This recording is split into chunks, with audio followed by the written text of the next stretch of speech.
கத்துக்கணும்னு எனக்கு ஆசை. ஆனா என்ன பண்ணணும்னு தெரியும். ஹே மக்களே, welcome to my channel. English அப்படின்றது ஒரு மொழி. எந்த மொழி நீங்க கத்துக்கினாலும் ஒகாபுலரி தான் உங்களுக்கு ஸ்ட்ராங்கா தெரியணும். சோ எனக்கு பயங்கரமா பசிக்குது அப்படின்றத எப்படி சொல்றது?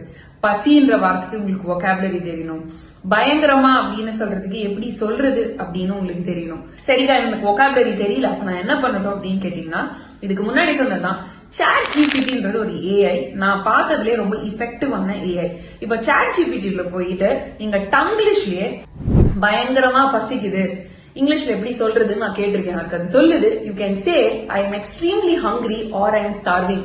எக்ஸ்ட்ரீம்லினா ரொம்ப அதிகபட்சமான பசியில இருக்கேன், ஹங்கிரினா பசி, அண்ட் ஐ எம் ஸ்டார்விங் அப்படின்னா நான் பட்னியா இருக்கேன்ற மாதிரி, அதாவது அதிகபட்ச பசியை சொல்றது. ஃபேமிஷ்ட் அப்படின்னு ஒரு வார்த்தை இருக்கு, அதிகபட்ச பசியையும் அது குறிக்கும். ஆனா சாட் ஜிபிடி அதை சொல்லாது. ஏன்னா நீங்க தமிழ்ல இருந்து கத்துக்கிறதுனால ஒரு பிகினர்னு அது ஆட்டோமேட்டிக்கா புரிஞ்சுக்கும். இதுதாங்க அந்த ஏஐயோட கெப்பாசிட்டி. அந்த ஏஐ நீங்க ட்ரெயின் பண்ணீங்கன்னா உங்களுக்கு ஏற்ற மாதிரி அதால பதில் சொல்ல முடியும். சோ இந்த டூலை யூஸ் பண்ணி நீங்க கத்துக்க பாருங்க.